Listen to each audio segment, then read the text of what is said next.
Welcome. In this session, we will explore Guillain-Barré Syndrome, or GBS, a form of acute flaccid paralysis, first recognized in 1916 by two French neurologists after whom it was named. We will see what it is, who gets it, how it presents, and how to recognize it consistently. Floppy muscle weakness is the key feature of GBS. The weakness usually involves both sides of the body, often starting in the legs and progressing to involve the arms and sometimes facial muscles. The diaphragm can be affected in severe cases, resulting in the need for assisted breathing. The disease runs a typical time course, progressing from the first symptoms to the most severe weakness within 12 hours to 4 weeks. GBS occurs in all countries and all age groups, from infants to the very elderly. The yearly incidence increases with age, rising from just under 1 per 100,000 in children aged 10 years or less to 2.7 per 100,000 for those aged 80 years and older. Males have a slightly higher incidence than females. Surveillance for acute flaccid paralysis, or AFP, is conducted in many countries worldwide to detect possible cases of polio. Given the success of the polio vaccine programs, GBS is now the #1 cause of AFP in many countries. GBS is an autoimmune disorder. The body's immune system mistakenly attacks the peripheral nerves, damaging their protective covering called myelin. This affects how signals from motor neurons travel between the brain and the muscles, leading to the two main features of GBS: weakness and reduced or absent reflexes.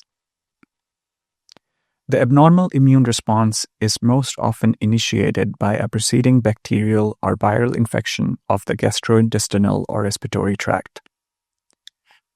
Nearly 2/3 of the individuals with GBS report having had a gut or respiratory infection 2 to 3 weeks before the onset of weakness. Much less commonly, GBS has been reported after immunization, which is why it is relevant to monitoring vaccine safety. Symptoms usually start with tingling and weakness in both legs, then progress to involve the arms and upper body. Some patients struggle to walk, swallow, or even breathe. Reflexes are diminished or absent in the weak limbs. These reflexes are known as deep tendon reflexes, or DTRs, because they are tested by tapping on the tendons that attach the muscles to bones. Physical exam records will often use stick figures to represent the normal presence, 2++, reduction, 1+, or absence, 0 of deep tendon reflexes. To summarize, GBS is characterized by ascending weakness on both sides of the body, with reduced or absent deep tendon reflexes, combined with a typical time course of 12 hours to 4 weeks from onset being noticed to maximal severity.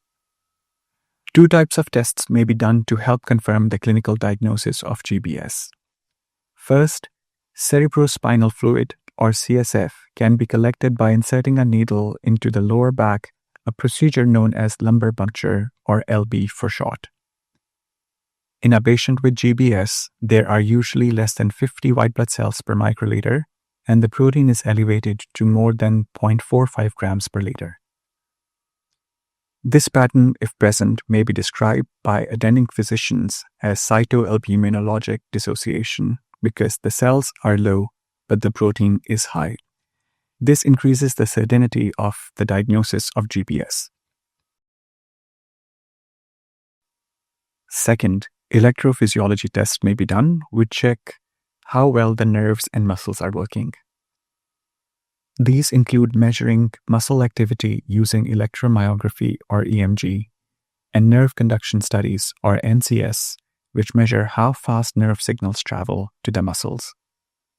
The typical pattern of the EMG and NCS in North America and Europe indicate acute inflammatory demyelinating polyneuropathy, or AIDP. In Asia and Mexico, the electrophysiology tests commonly indicate an acute motor axonal neuropathy, or AMAN, or acute motor and sensory axonal neuropathy, or AMSAN. These are all subtypes of GBS. There is a variant GBS called Miller-Fisher syndrome, which affects the eye muscles and not the limbs, and is more common in East Asia. The Brighton Collaboration case definition for GBS describes 3 levels of diagnostic certainty. All 3 levels require the typical clinical features: bilateral limb weakness, reduced or absent reflexes in weak limbs, and a time course of 12 hours to 4 weeks from onset to maximal severity. Nothing else is needed to meet level 3, a possible case. To reach level 2, a probable case, there must be either a CSF white blood cell count of less than 50 microliter or a characteristic electrophysiologic test. For level 1, a definite case, both results are needed and the CSF protein must be elevated. In summary, GBS is a disorder that occurs globally and affects all age groups. Its presenting features are limb weakness, along with reduced or absent reflexes that reach maximal severity within 12 hours to 4 weeks after onset. CSF or electrophysiologic tests increase the level of diagnostic certainty. The standardized Brighton Collaboration case definitions allow us to systematically classify cases across studies and countries, improving vaccine safety monitoring worldwide.